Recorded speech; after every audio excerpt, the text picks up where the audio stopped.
Hey there guys, it's the Crazy Gamer coming at you with another video. Today is going to be a different kind of video where I'll be going over a different topic that I usually do on this channel, and this is going to be things coming into games.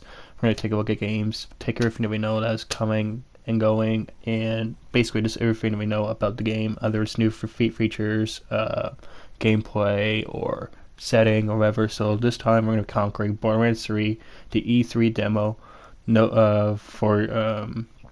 so Borderlands 3 is everything we know so far. So let's get into it. I don't want to waste everybody's time. Only 2 months away from Borderlands 3 coming out in September. So if you guys are excited for that, just leave a like. Let's try to hit for at least 3 likes on this. Okay, so let's get into our first 22 things that are coming into Borderlands 3. Number 1, you start on Pandora. That's not a big surprise at all. That's how the gameplay starts. You meet Claptrap, who's now Commander Claptrap, and he's this new Resistance high up guy. Everything's fresh. All the graphics are fresh, and everything looks nice and clean, and it still has the comedic Borderlands art style, where it's kind of like cartoony, but yet like a cell shaded, I think it is. So basically, yeah, you just start on Pandora, and you're greeted by Claptrap, and your first mission is to take on a few members of the group or organization, the Children of the Vault, and then just go off from there. Yeah, so the second one here is saying you meet General Claptrap of the Crimson Raiders. I haven't played Commander Lilith and the Fight for Sanctuary fully yet, so I don't know what that entitles. But I'm sure pretty much once I'm done that game, it's supposed to set up for Borderlands 3, so I'm very excited for that.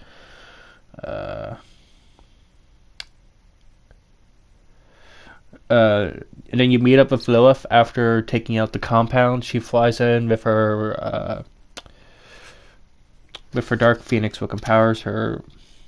Like, she just comes in, introduces herself, saying, "Hey," she orders us to take out our propaganda stations, or like a recruiting for the cult, the Children of the Vault. Number 4, quick change is back, so you get the quick change station, which would allow you to change up your character presence, like your head, your clothes, your color. But there's a few more tweaks to it. You have emotes, heads, skins, color, and respect. I can't remember what respect was. I have to look back at it. There was a new, different type of feature in it. But the thing I'm most excited for are emotes. Borderlands 2, I thought was supposed to have emotes, but it never did. I thought it was this thing that was missing, because it was like, I was thinking, like, when I was doing these recordings and talking, you have to mute it because I'm talking over the gameplay. But I was thinking, like, we need to have like emotes in the game. Like, it would be just cool. And I watched the E3 demo. I was like, yes. So we're getting emotes in the game now. And number 5, you can slide. And the way you do it is like you can run plus crouching. Like, you run and you press circle or triangle, whatever it is on Xbox. And on PS4, you run with the R3 and crouch with the circle. So you can now slide and shoot, which is pretty amazing. You could, however, at number 6, this one's gonna be a great one. Have you guys ever found out how you can't read in Borderlands 2 and 1 in Borderlands 1 and 2? I don't know if in the pre-sequel this is pretty bad. I don't know, because it has zero gravity. But in Borderlands 1 and 2, it's so annoying to find a mission area that was above you, but yet you couldn't climb over the rocks. You had to use like basically use your quad, like your vehicle, your Catride. But now in certain sections, I don't know if it's all of them, but in certain sections, from what I've been shown, you can mantle to high ledges and get to higher ground, which is a big plus if you know the stressful, anxietic. I don't even know if anxietic is a word. But just the fact that you had to climb so many tedious mountain ledges and whatnot just get to your objective, and now that you can actually mantle and climb on top of it to get to higher ground, that's pretty great. So guns now have certain firing modes. There's bullets, micro missiles, and rockets. So your bullets are just your standard bullets. There's micro missiles, micro rockets, I guess they call them, where you rock onto a target and it follows that target for a certain amount of distance. There's also guns with legs. There's guns with bouncing capabilities. There's I'm pretty sure everybody's just excited for gun with legs. Like, come on, who wouldn't be? Number 8, you're now able to destroy cover, and you can punch a shock and explosive barrels and then shoot them in midair. So let's go talk about this one real quick. In Borderlands 1 and 2, it was pretty annoying when an enemy went into cover. You couldn't shoot them. You couldn't destroy the cover that were on there. But now with certain, I guess it's like wood, metal, and I guess rock. I haven't shown them use rock. I know of metal. So you can actually destroy the cover that you and the enemy are hiding behind. So it's not too much of a stroll. You can still toss a grenade or wait it out if you wanted to. But now you're able to destroy cover by shooting at it, by damaging with grenades, do anything you can. Also, you can now punch the explosive barrels, the shock barrels, and corrosive barrels up in the air and shoot them in midair, which is something that's pretty cool. There's another feature that I didn't know why it wasn't in Borderlands 1 or 2. It seemed like it could be an easy thing to do. I guess it wasn't at the time. I don't know the development of these games. I know nothing.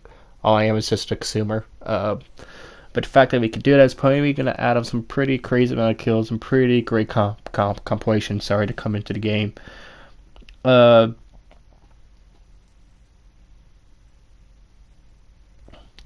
there's changes to the positive and negative stats when viewing weapons or shields, etc.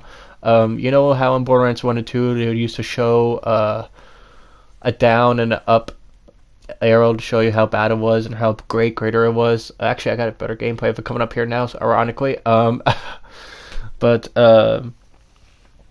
yeah, I was there. But you're able now to see the numbers and everything's green and red. I mean, it's not totally different, but there's just no arrows telling you what's better, what's good. You're just basically have to have, common sense. Wait, Tom, it's 2019. You can't say people have common sense now. You just can't. But number 9 changes to positive and negative stats of weapons when viewing them. I mean, it's gonna be different knowing like the dumb. Okay, it's not gonna be too different. It's just gonna be like a different way of doing it. Number 10, shoot oil valves, and oil is flammable. So they showed up a bit where they shot a oil valve when they were entering a room, and you just shot the oil valve, like the oil pipe, and it just burst of oil everywhere. And if you have a flame gun, you can actually burst that oil into flames, damaging yourself, of course, and everything else around you, which is pretty great if you're trying to do like a crowd control or get multiple kills in one area. That's going to be very interesting to use. Now, upon moving into our first ever boss fight, his name is Shiv. He's our first mini-boss, and the best thing I love about Borderlands 1 and 2 and their bosses is the comedic, it's their comedic slogans they got behind them. It's like, boom, and it's what about the boom. But with Shiv, it says first boss fight. That's your first ever mini boss fight, and his slogan is brought a knife to a gunfight. It's funny because his name is Shiv. But he's gonna be interesting. Number 12, NPCs can revive you and vice versa. Now the best thing, like the worst thing about Borderlands 1 and 2 is you can see it here. If you go down and your friend's not near you, then you boot out. But I guess what it is that if you're near an NPC, like Claptrap or Tiny Tina or Scooter or I'm sorry, not Scooter. I'm sorry, I'm so sorry. But if you're near like any of like Zero or Marcus and like any of the NPCs that are out there helping you, I'm assuming you can add bots if this is true. But you can revive each other. Like bots can revive you, the player, and the player can revive the bot. So there's no need to be putting out unless you're in a situation or area where the bot can't just get to you. Like, that is neat. Number 13 is meet Commander Lilith of the Crimson Raiders. We already talked about that. We talked about number 14. Invading the Children Develop Recruitment Center. The skill trees. You get 3 action skills upon activation, which is Grasp, Holocaust, and Hollow Swam for the Siren, which is pretty great because once you unlock a tier tree. You get your basic power, like your one activation, and that's it. And then you gotta level up and get the other things unlocked. But upon doing this, upon you unlocking your first skill, like your power, like I'm using mine now, you get to unlock 3 other abilities to go with that. So you kind of get the upper hand when you're trying to do where you're upgrading your abilities. Sorry, I'm going kind of fast because I'm already at number 15 and there's only 20. I guess we could talk about a few more of these. I just dropped my controller if you heard that. So number 16 is that every Hyperion weaponized shotguns now have shields attached to them, which is gonna be pretty great. It's gonna be different. I don't know. It's nothing too fancy because I'm pretty sure Borderlands 2 had that. I'm like 89% sure it did. Anyways, number 17 is new elemental type, radiation. Now, I want to take a few moments here to talk about radiation. What happens with radiation is that if you radiate an enemy that's surrounded by other enemies, and you kill the first radiated enemy and he explodes and dies, then everybody else around him gets radiated and he dies. I'm pretty sure you gotta kill him for him to die, but as soon as you kill the primary target of the radiation and he dies, and he disperses like a big gas of radiancy, or radioactive gas, all the enemies around him now become radioactive and easy for you to kill. And no, we're not talking about the Imagine Dragon songs, no. Number 18 is loot instancy. Meaning if one player is level 5 and the other player is level 26, then each player has their own loot to grab. So you're pretty much aware of the term loot ninjas at this point in Borderlands 1 and 2, is that where people would go and grab the highest tier loot without telling their teammates, and they'll just grab the loot and go, which would be called loot ninjas, and they'll just grab all the best loot, leaving you behind. But with this loot instancy, if you're playing as a siren and you have a level 5, say you have a level 5 pistol that does over 300 damage, and the guy who joins you is a level 26 and he has the same pistol, the level 5 weapon is still going to show up for level 5, and the level 26 character is still going to have that level 26 character. So the best way for me to explain this is that if you open up a chest and you have a level 2 pistol, and the guy playing with you is level 4, then the guy playing with you would see the level 4 pistol, and if you're level 2, you'll still see that level 2 pistol. So you guys have your own loot. There's no shared loot. You all have your own loot to grab, which is different, but I'm pretty sure it's a great thing that everybody wants. Level balancing, enemy and loot, etc., which is what I said. Like if you're a level 26 siren and you're playing with a level 20 commando, was give an example of that, because I don't know, that's not the classes in Borderlands 3. I'm just saying as an example. If you're playing as a level 26 assassin and a level 24 commando, you're all going to have your own boss. So like that level 26 commando is going to have level 26 enemies, and that level 20 assassin is going to have level 20 enemies. So it's not like in Borderlands 2 where one teammate was level 16 and the other guy was level 14, and the enemies were higher due to the host of the match. They would be higher because of that. But now with this, you're all going to have your own enemies with their own health based on your level, which is going to be pretty great. And if you don't like any of this, they're having classic mode where you can go back to the old school Borderlands with like Borderlands 1 and 2 gameplay. So it's not like it's a whole loss. I'm pretty sure it's going to be a fan favorite game all around if it's going to do tailored to the OG players and the new ones. It's going to be an all-around awesome game. Like, it's Borderlands. You can't go wrong. Pre-sequel, but, it's going to be all great. Number 21, I want to bring up Zane's powers, and he has a digital clone, a teleporter to clone swap. Like, he has a teleporter to clone and swap places Like his yeah, like he can send out like a digital clone of himself across the map, and then he'll teleport back. Like he'll like if you have let's say you're dealing with a boss fight, right? And you set yourself in a safe spot, your clone, but you're out fighting the boss, and the boss does that AOE area of effect damage attack. You can switch spots with your safely placed bot or clone, and then the clone's out in the battlefield, and you're in a safe spot, negating that damage. That is going to be all around fantastic.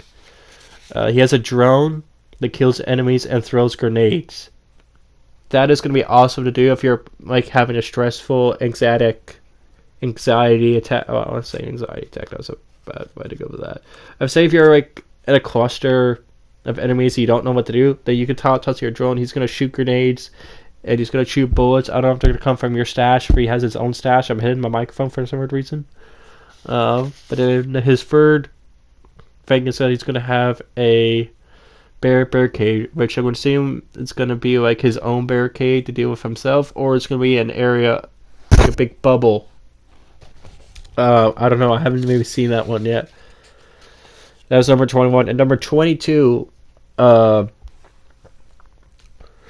is you meet the mini boss number 2 called Mouthpiece. Now, the best thing about Mouthpiece is that this is sort of show off Zane's powers of him using his clone to teleport into a safe spot without being integrated with the damage. And then it's just an overall great boss fight with sound. You know, it's nothing too special. I mean, there's like